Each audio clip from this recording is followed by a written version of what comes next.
pelarian kita yuk. Let's go. Let's go.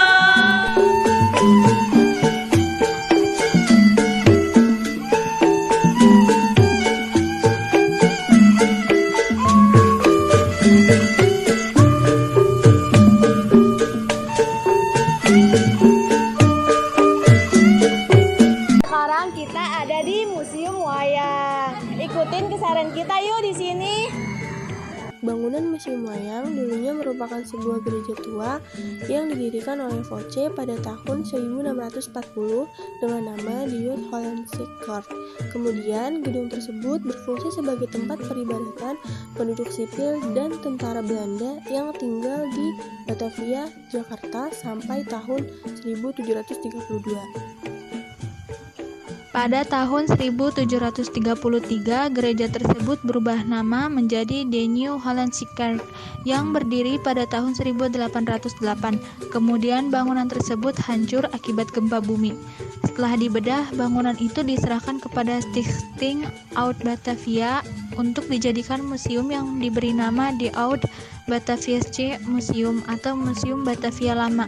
12 tahun setelah proklamasi kemerdekaan 1945, tepatnya pada tahun 1957, pemerintah menyerahkan gedung Museum Batavia Lama kepada Lembaga Kebudayaan Indonesia. Nama bangunan itu Museum Jakarta Lama, yang kemudian merubah menjadi Museum Jakarta pada 1 Agustus 1960. Pada tahun 1968, Museum Jakarta kemudian diserahkan kepada pemerintah Provinsi DKI Jakarta. Lalu, Museum Jakarta berubah menjadi Museum Wayang yang diresmikan pada tanggal 13 Agustus 1975 oleh Ali Sadikin, Gubernur DKI Jakarta pada waktu itu.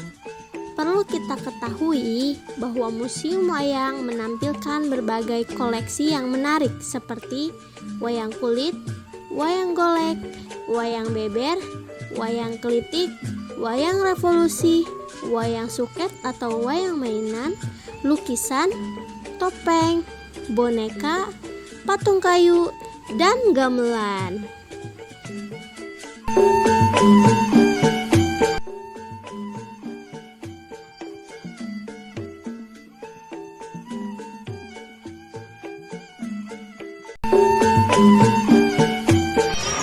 Halo guys, sekarang kita lagi ada di depan Museum Fathahillah nih. Kalian pasti pada penasaran kan apa aja yang ada di dalam museum ini. Jadi, yuk kita eksplor Museum Fathahillah. Yeay!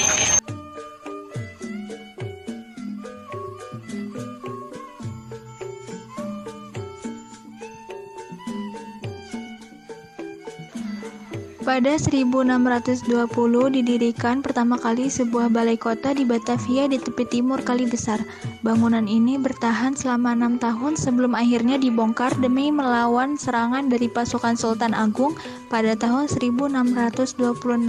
Pada 1627 dibangunlah kembali balai kota ini atas perintah Gubernur Jenderal Jan Pieterszoon Koen. Tahun 1628, kondisi balai kota sudah memburuk.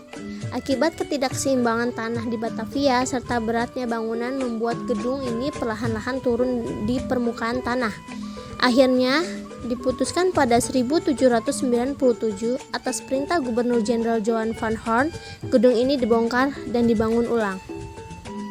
Peresmian balai kota ketiga pun dilaksanakan pada 10 Juli 1710. Selama 2 abad, bangunan ini dijadikan kantor administrasi kota Batavia. Selain itu, bangunan ini digunakan sebagai Konvensieven, Dewan Kota Plaza, serta Rijksvijfdienst, Dewan Pengadilan. Di akhir abad ke-19, kota Batavia mulai meluas hingga ke wilayah selatan. Oleh sebab itu, kedudukan kota Batavia pun ditingkatkan menjadi Gemeente, Batavia atau Kota Madu. Pada 1942, masa pendudukan Jepang, gedung ini digunakan sebagai kantor pengumpulan logistik Dai Nippon atau Kekaisaran Jepang. Kemudian setelah Indonesia merdeka, bangunan ini digunakan sebagai kantor pemerintah Provinsi DKI Jakarta tahun 1970. Bekas bangunan balai kota Batavia ini ditetapkan sebagai bangunan cagar budaya. Pada 30 Maret 1974, Gubernur DKI Jakarta yaitu Ali Sadikin merenovasi ulang gedung tersebut dan diresmikan sebagai Museum Sejarah Jakarta.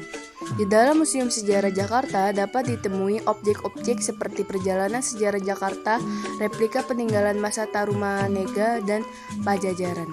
Hasil peninggalan arkeologi di Jakarta seperti mabel antik mulai dari abad 17 sampai 19, yaitu keramik, gerabah, dan batu prasasti.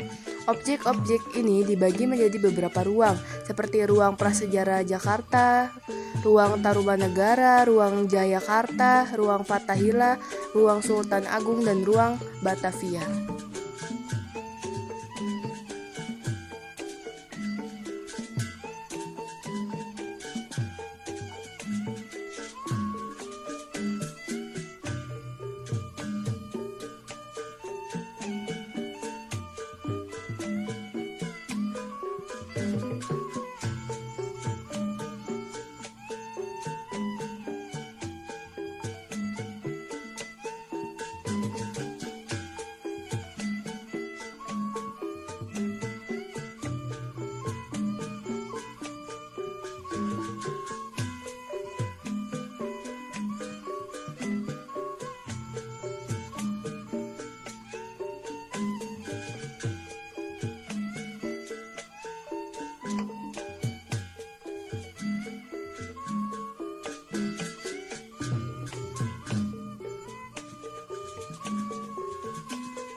juga mengunjungi Kota Tua. Banyak kegiatan, yaitu mengelilingi menggunakan sepeda. Dan juga mengunjungi berbagai museum seperti Museum Wayang, Museum Sejarah Jakarta, Balai Seni Rupa, dan Museum Keramik. terima kasih. Terima kasih. Terima kasih telah mengikuti kegiatan kami hari ini di Kota Tua. Semoga kalian panjang umur. saat selalu. See you.